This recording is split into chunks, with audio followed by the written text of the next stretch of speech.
if you want to take on the journey of being an entrepreneur, you have to see the glass half full, or you're going to be in trouble. For community to work, people need to be depressed as fuck and lonely. Most people in the next decade will be hired as a consultant. Sure. A consultant is an entrepreneur. Yeah. You got to have your personal brand, and you got to fight for work, and you got to do good work, and you got to market yourself. Yeah. Right? So when that shift happens, more people become entrepreneurs, and hence more people are disconnected. Yeah. That's where I think there's a massive opportunity to solve. I think this year for me is about analyzing. It's about listening, and it's about really taking stock of what we have learned in our businesses, what the macro trends look like, and formulating a strategy that can be built out over the next 3 years. 3, 2, 1, yeah! Go confidently in the direction of your dreams. Live the life you have imagined. And the only way to be truly satisfied is to do what you believe is great work. Courage is not doing things in the absence of fear. Courage is doing things despite the fear. Growth comes from consistent action. And you're realizing, hey, I'm not the only one with these problems. Welcome, by the way, Azaan. Thank you so much for making the time. Of course, thank you for having me. I guess I want to start at, very shockingly, right at the beginning. Mm-hmm. So if you could tell me a little bit about why and how the hub emerged. And then I have a lot of questions ready for you, but I want to start at the very beginning. So where did the idea come from? How did it start? I think I've not spoken about this much, but the hub was my first startup under my venture studio, right? So I have a venture studio that I run called Safina Ventures. And the idea back in the day when I graduated, I had the opportunity to go abroad, study entrepreneurship, come back. I always wanted to do something. What that something was and how it might manifest, I had no idea, right? So I remember when I graduated and I was coming back, my dad took me for this event that the Prime Minister had back then. It was called Startup India, Stand Up India. Right? And we had Adam Newman who had come down there, and there was this big fanfare. And today we're sitting in a WeWork doing this podcast, right? So back then there was no WeWork, there was no co-living, there was no co-working, none of that stuff. Right? It was just grassroots kind of that movement of entrepreneurship is going to be cool for the next 20 years, right? So young kid coming back, wanted to start something, didn't know what. 6 months before I came back, I kind of registered this entity called Safina Ventures and just said it's going to be a startup studio and I'm going to build startups, right? Looking back at it about 8 years ago now, it's all kind of like nostalgic and funny all at the same time. Came back, realized that there was an opportunity in shared spaces. Remember thinking back then, co-working might be harder to crack considering the way the industry is in India and the large players that are there. I thought it would be an uphill battle as a kind of a startup. At the same time, lived in a fantastic place in LA called like luxury student housing. So felt like, why not do co-living? And that's how essentially the hub was born. Because when I came back, I wanted to start a startup. My family had an asset that was underutilized. And it just all kind of connected, and that's how we started. Awesome, and I have a lot of questions about the journey since then. Mm-hmm. But before that, I want to take you even further back in time. So you said you were studying abroad, you studied entrepreneurship. Can you tell us a little bit about where you studied it and what does studying entrepreneurship mean? I think I'm someone who's been studying entrepreneurship since the day I was born because of my environment, because I had the good fortune to be born. I was born in Mumbai actually, but pretty much I can say I was born and raised in Bangalore. Both my grandfathers and all the people in my family are like hyper entrepreneurial. Okay. So my Nana's side was in the film industry and my Dada's side has been in real estate, hospitality and multiple other kind of, ventures. So I've always grown up on film sets or construction sites or retail environments with like transactions going around. And to me, it was just normal, right? It was like, if you're not enabling transaction and commerce and value creation, what are you doing? Right. Right? And I always saw the right things being celebrated. We just celebrated my dad's 65th birthday. So he had my granddad come and talk. And before he could wish my dad, he said, I want to thank Gopal, who's been with me for 35 years. Right. Because today he worked with me, he worked with my son, and today he's working with my grandson.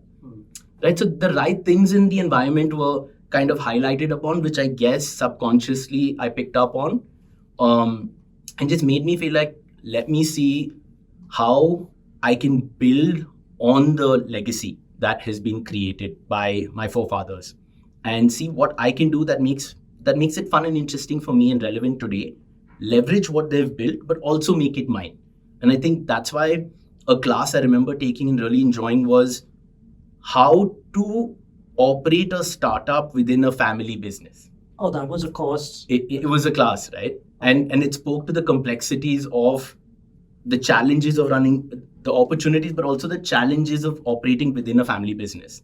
And then wanting to build a startup and then kind of putting it all together, studying marketing, getting exposure, going to events, a culmination of all of that. Fantastic. And where did you study? Oh, I did my undergrad. I went to USC at the Marshall School of Business. You talked about this course, which was startup within a family business. Was that at your undergraduate as well? Yeah. Okay, that's pretty shocking because I have only ever heard of people going, oh, yes, at ISB you study family business because in India, family business is a thing. Right. So this was there abroad as well. Yeah. And so were there people from outside India as well as part of this course? Can you tell us a little bit Yeah, about so USC is an incredible school.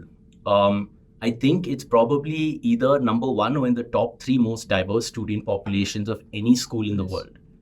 So we had a bunch of people from all over the world that had come there to just study and like probably go back and then take those learnings and do stuff like this. Amazing, yeah, because I only thought the family business stuff, maybe I'm in my little bubble, and I've only heard of that happen in India. So it's really great that there's an opportunity to study that abroad.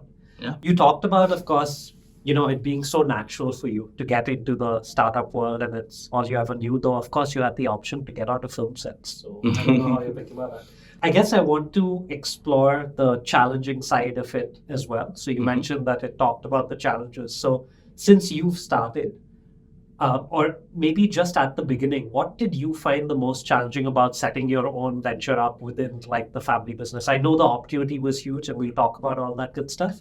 But what was the challenge right at the beginning when you got started? I think it's both a challenge or an opportunity the way you perceive it, right? And perception is everything. If you want to take on the journey of being an entrepreneur, you have to see the glass half full or you're going to be in trouble, right? So I'm going to say the opportunity, but it can very easily have answered your question as the challenges. I think in the early days when I started, I always said, we have the foundation and support of a family business, but we have the mindset and agility of a startup, right? And I crafted this narrative to help me deal with the situation and to attract the right opportunities. Very easily, it could have been like, it's too hard to move fast in a family business, but we're going to try and do it. Yeah. So I think we have to be a little creative with our strengths and our challenges and kind of mix it up and create the story that we want.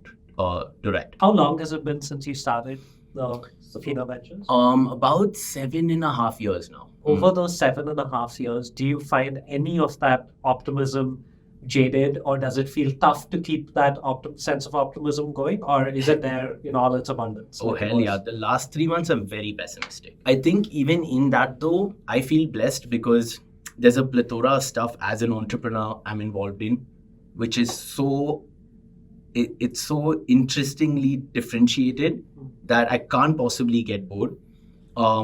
We have businesses in banquets, logistics, hospitality, media, agency services. So if I'm pessimistic about one or two spaces, then I just spend more time in the others. Sure. Because we have great operators running these businesses.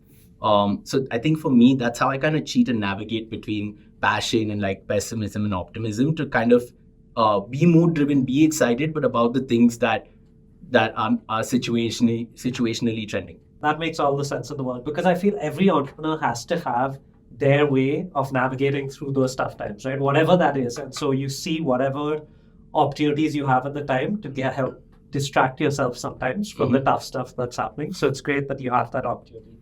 Let's go now. Talk me through the story of these 7 years, because right now you spoke about how you have business interests across a variety of fields and domains.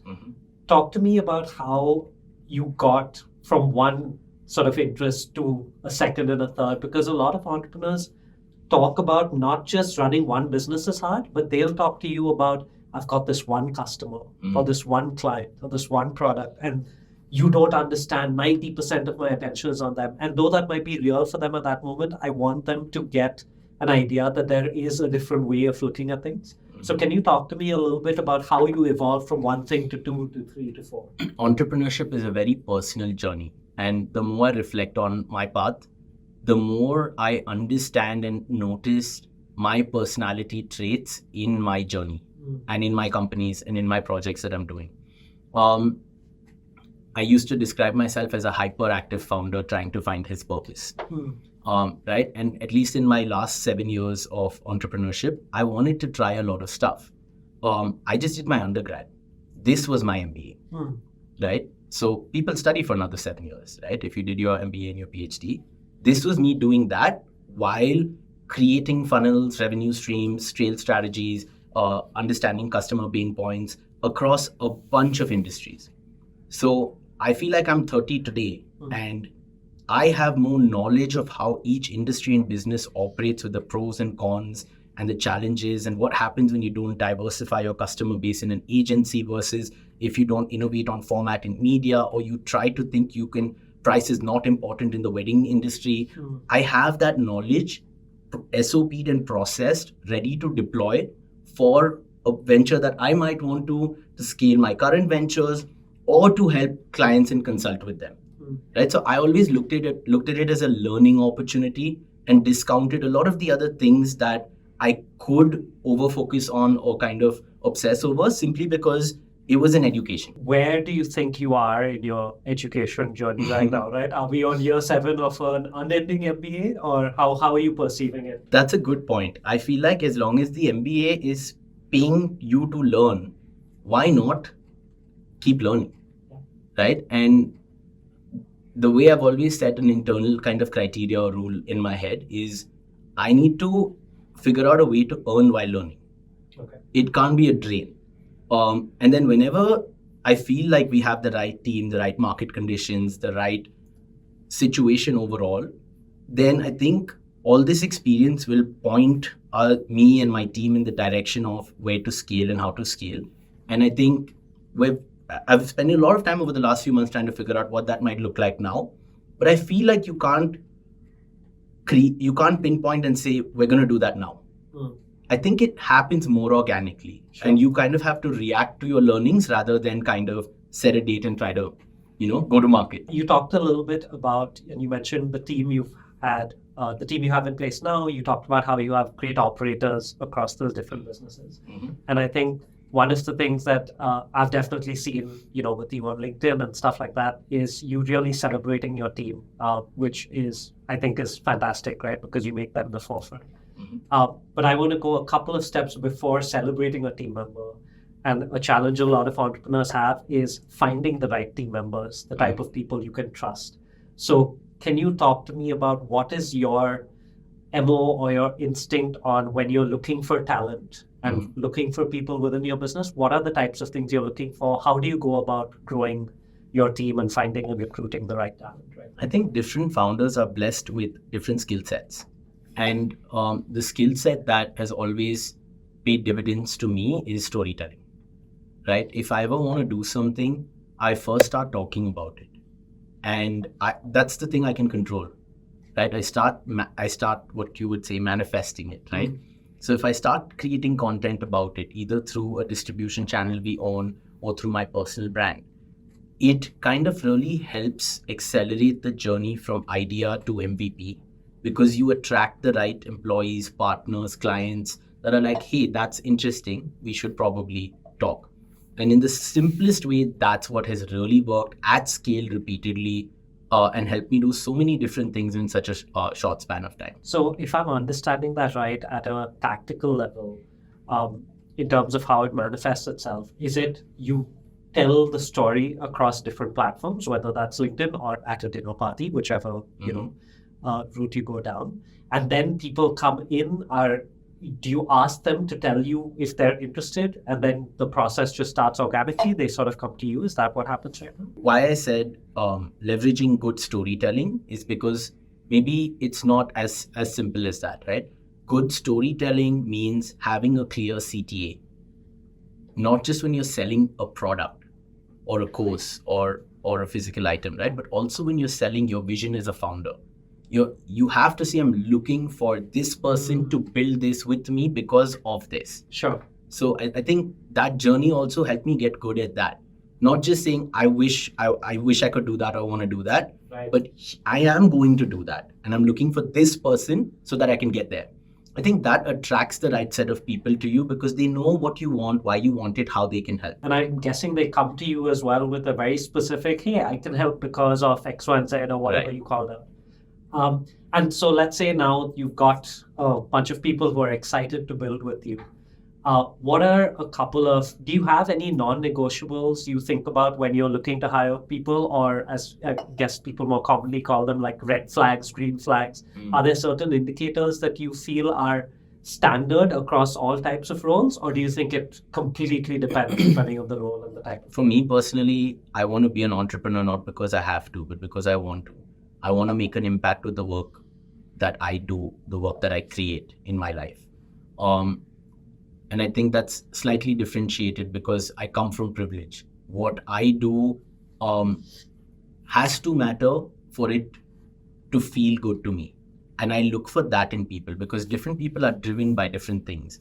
You need to be data driven. You need to be able to create quality output. You need to be able to monetize that.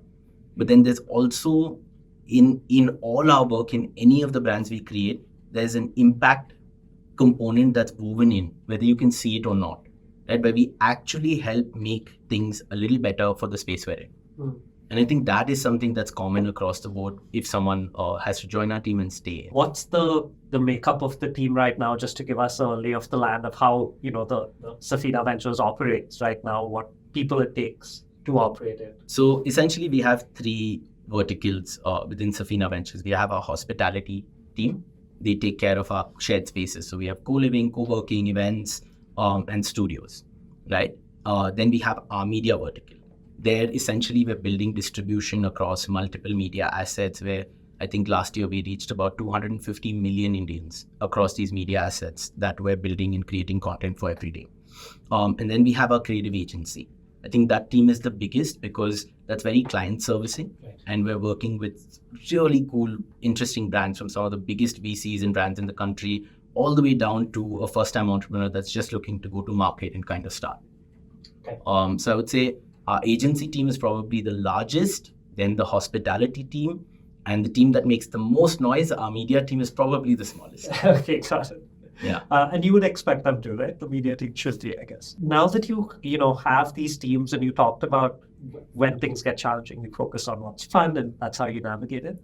I wanted to ask you right now, which part of the business seems like the most fun, where you feel like, gravity's pulling you towards it as much as possible? And which part of the business right now feels a little bit of a challenge and, okay, I've really got to get my hands dirty to solve a few problems here? I'm most attracted to our IRL businesses.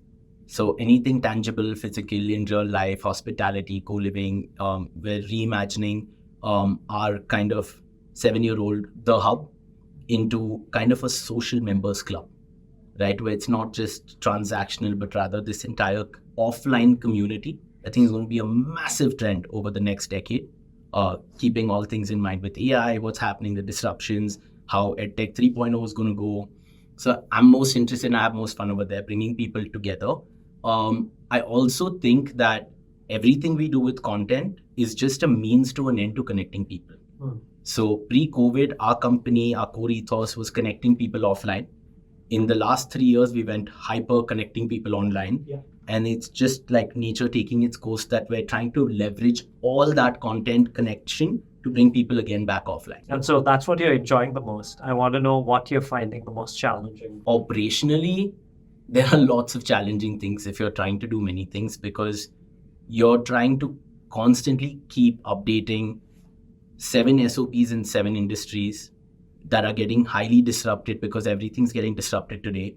And you're trying to make calls on finance allocation, resource allocation, and a bunch of stuff. I think what is the most challenging, what makes me question my decision of trying to grow this way as opposed to this way, is it's what happens when it's just the operation side of all of it. That is the challenging piece. It's so curious because I've interviewed now people across different scales of business, different industries. And when I press them on this question, 90% of the founders end up saying, the operations day to day, because I guess we are just attracted to building new stuff, ideating, bringing people together. That's the real, the heart and soul of why we probably got started in the first place. So it makes sense that operations, is not the first love of our life. All of that. And imagine that compounded across 7 unrelated sectors. Yeah, that must be welcome to my life. Pretty fucking hard, basically, right? Is the only way to say it. How the hell do you manage so many different types of businesses? So what keeps you sane and what keeps you focused on each of these, giving them each the care, attention, love, sweat, tears that I'm sure they demand and they deserve as well? I think, again, it comes back to entrepreneurship as a journey is very personal. And if I find myself disconnecting from the core purpose behind why we're doing something, I will find a way to back out of it, consciously or unconsciously. I really believe in the things that we're doing and the way that we want to do them. So I think my mindset is I want to learn about these things and I want to get better at these things because these things are important in helping make Bangalore a better place. I'm not even thinking about the world. So if that's the inclination and the motivation, I think you somehow learn to cope with the pain if you believe in what the gains might bring. And anything on the system side, like do you have any systems or rituals you really lean on to make sure you get through this? I looked at Nida right there because we just use very simple tools. I'm a no-code kind of person. We use Notion. And you could be in our logistics business, in our retail business, in hospitality, media, you're all on Notion and you're all following the same SOPs because that's the only way I can keep sane and keep track of everything. Makes sense. I look at my team member and smile right now as well because it's exactly the same with us. We're all on Notion. We're doing the exact same stuff. I think by this time I should get credits from Notion because of the number of times I mention it for years now. But yeah, I love tools that make it easier for you to do more. Yeah. And I feel like Notion's one of those. 100%. Yeah, I think we could why don't we just split this podcast into 3 parts, right? There's a Frankie in the beginning brand, brand placement. Right. Then there's Notion at the end. And in the middle, we chatted a little bit. Maybe a little bit of, Bangalore. That's basically it. Right? Because, we use that tool as well. In fact, a month ago for our community, we literally, our entire session was how to use Notion because people are so curious about it and also get a little bit lost in it. But it makes sense, right? That you have a simple tool that keeps things going. I want to pick up on the thing you said you were most excited about, which you talked about, the in real life stuff. And the part within that I am personally most attracted about is you talked about the social members club, bringing a community together offline. We are also, of course, in the community business. We have a community of entrepreneurs. I want to hear from, I'm always excited to speak to community builders. I want to hear from you on why you're betting on community. When you talked about it's the next, it's going to play a major role over the next decade.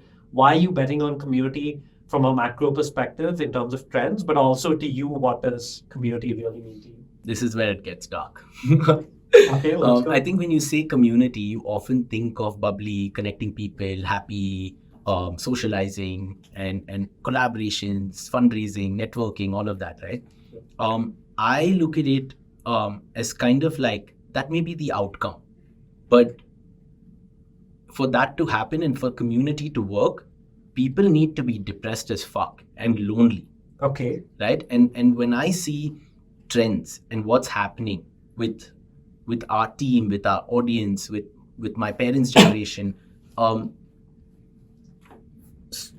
there are so many kind of forces that are playing out in terms of AI, in terms of content, in terms of kind of just becoming zombies and consuming content, thinking we're connected, but not actually being connected, right?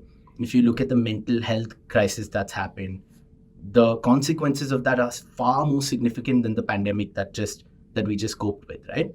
So if you analyze these macro trends, I think what we really need is a lot of innovation in terms of connecting people, community, empathy, finding new ways to navigate a world that is going to be increasingly dominated by AI and ML and all of these things. And I think that's why I'm really excited about the work we do in the community space, because we're creating new models for people to be friends, to connect, for people to work. Because even the way I see trends going towards working, I think a lot more work is going to happen fragmented, right? Freelance, network, gig economy. How do those people find the community and support that someone in my team finds when they work at the hub? They need that too, right? But maybe they're just being outsourced some work. But what happens to the rest of their life? I think that's where community becomes a necessity, and not the way that the world is looking at it right now, which is a buzzword of Extracurricular activity. Yeah, we have a community, right? Every company has a community today, right? Some of them are laughable because I know that there are certain companies that now say they have a community, and I know the people who are building those communities, and I also know about how they complain about how nobody is part of the community, and everybody is being a part of it to tick it off, the company checklist. But I think what you said makes all the sense in the world. We started Jigsaw out as well a little while ago, and the heart and soul was always entrepreneurship was lonely as fuck. That's the number one problem to sort of solve. And so it's really cool that I also, I don't know if you've noticed it, but there seems to be an explosion of, a mini explosion of community builders across India. I don't know if I am feeling that because I'm in that space, so I'm surrounded by people in the community space. Do you feel as well that there've been more community builders getting into the space? Yeah, I think the market gets what the market wants, and brands are to blame, right? If anything, right? Every brand wanted to build a community. So, and nobody could really figure it out in-house. So they started outsourcing this. Hence the number of community builders in all categories, from undergarments to razors. The razor one's a great example. Right, there are so many, and there's nothing wrong with that. But I think I'm more interested in really solving community to kind of create support for people. I think you mentioned, right? You said entrepreneurship is a lonely journey. And I completely agree with that. But one of the reasons why I'm really bullish on building a meaningful community is because the macro trend of work is shifting from employee to entrepreneurship or consultant. Sure. Most people in the next decade will be hired as a consultant. Sure. A consultant is an entrepreneur. Yeah. You got to have your personal brand, and you got to fight for work, and you got to do good work, and you got to market yourself. Yeah. Right. So when that shift happens, more people become entrepreneurs, and hence more people are disconnected. Yeah. That's where I think there's a massive opportunity to solve. Absolutely. Where do you think you are, or where do you think you are in that journey of solving that community piece? Do you think you're right at the beginning? Do you feel like you're just experimenting with a bunch of stuff right now, or do you feel you've got like the backbone and the architecture of what you're going to build over the next few months? I think I know enough in the last 7 years of trying to build communities. I know enough to know that I'm just starting. Got it. Yeah. So you know enough to know you don't know as much as you need to. Yeah, this is such a massive need on a global scale and on an Indian scale, on a Bangalore scale, to do it right and to really create a community that has value creation in it for its members. It's a behemoth task. And so in line with that, what is 2024 the year of for you as an entrepreneur, right? If you had to theme it, is community the theme that screams out, or is there something else? How would you theme the year coming up for you? This is funny because even internally in our team, and anyone who knows me has always told me that I move really fast, sometimes without maybe thinking and planning. Sure. But I think this year for me is about analyzing. It's about listening, and it's about really taking stock of what we have learned in our businesses, what the macro trends look like, and formulating a strategy that can be built out over the next 3 years. I think there's just so much change happening that unless you make time to just stop and really get in there and figure out what's going to work, I don't know how easy it's going to be to build something. And for an exercise like this, where you're taking stock, pausing, really listening into your, I guess, teams, client base, etc., to eventually formulate a strategy, do you tend to do deep thinking type of stuff like this by yourself? Do you tend to get your team involved in this? Do you lean on your family, who tend to be hyper entrepreneurial, as you said? What's your process of trying to figure out a strategy and doing this type of exercise? That's the thing about me, I can't help, right? It's everything. Like from my granddad at dinner to my dad at breakfast to my team in the office to mentors who I've not leveraged so much in the past, but right now I'm talking to the founder of every agency, every media company, every VC, just trying to understand what they think is going to happen and what trends are. I'm obsessive that way. If I feel like I don't understand, I will just all out. Like, I just want to know now. I want to figure this out. So lots of talking to lots of people. Lots of Notion notes. You've got to document everything. Okay, we've talked about a lot of deep stuff. We have a fun little segment we call Jaldi with Jigsaw. So we're just going to ask you a couple of rapid fire questions. Let's do it. Got instinct answers as quickly as possible. I tend to be the one to actually ruin this Jaldi with because I'm like so interested in the answers, but I will try and restrain myself. Just give you the questions so you have the space. I have been told you're going to volley questions back to me. So yay for me. Okay, let's start. What would you say your entrepreneurial superpower is? If I took storytelling away, what would your entrepreneurial superpower be? Motivating people. Got it. Awesome. If Jigsaw were to shut down today, what would be the reason? Because I have personally made a decision to shut it down and decide that my dream is elsewhere. I just cannot imagine this happening. Why would you say? Why? I'm trying to get to know you here. Holy shit. My next question, what's the latest show you binge watched? Okay. So we're operating at very different levels of it. Okay. For me, I think it's The Good Doctor. I've binged it for the third time. I'm absolutely in love with the show. Nice. Such a good show. Yeah, and you want to know why I want to kill myself? What's your question? What is the worst movie you watched this year? Oh man, I watched 20 minutes of Dookie online. Good. You saved me some time. Yeah, 20 minutes. It's pretty bad. Okay. What's the most draining part of being an entrepreneur? I feel like for me, this is true because of the way I built my business. I feel like my job is to supply energy. And charge people up. So sometimes having to charge 50 people up just ends up draining me. Sure. So I think that's the hardest part. What's your favorite breakfast food? I'm a dosa. Dosa and chutney. Good answer. Like, have you egg dosa or no? I love egg dosa. Yes? Yeah. I feel like some people look at me weird. Yeah, egg dosa. No man, it's amazing. Yes. How do you charge yourself up when you're doing this energy? I think recently for me, it's something which is so different, but it's not been this before, but it's kind of playing sports. So right now, the thing that I'm obsessing over both at work and personally is paddle. Oh, nice. Yeah, I love the sport and I'm so excited because we get to work on it, we get to make content about it, we get to like build this brand. Yeah. So yeah, playing paddle. What sport are you the worst at? I won't say I'm the worst at this, but the one where I know I'm very bad is badminton. Ooh, okay. Because I am just, when I play with Tarani, my wife, she just literally stands in one place and makes me run around.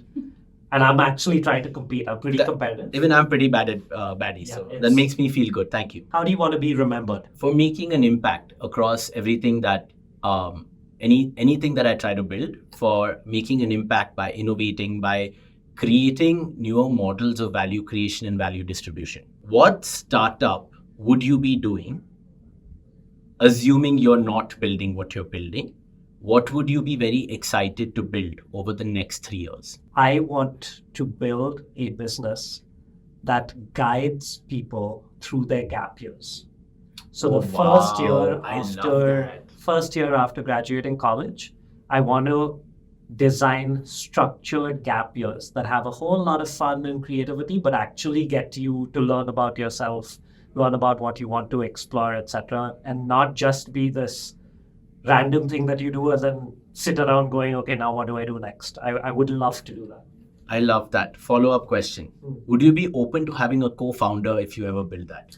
Yes, one of my biggest learnings has been that if you can do it with somebody else, you should. So, yes. Final question. Okay. My final question is, who is your biggest cheerleader and how would you like to say thank you to them right now? My biggest cheerleader is my dad. My biggest kind of inspiration in life is my granddad. How I would like to say thank you to my dad today is to promise to spend more time with him this year. Amazing. And I think on that wonderful note, we will wrap up this conversation. Thank you so much, man. Thank you for having me. So I hope you enjoyed this podcast. We're Jigsaw Thinking, home of the self-starters. If you're interested in being your own boss, head to jigsawthinking.com or drop us a DM at Jigsaw Thinking on Instagram.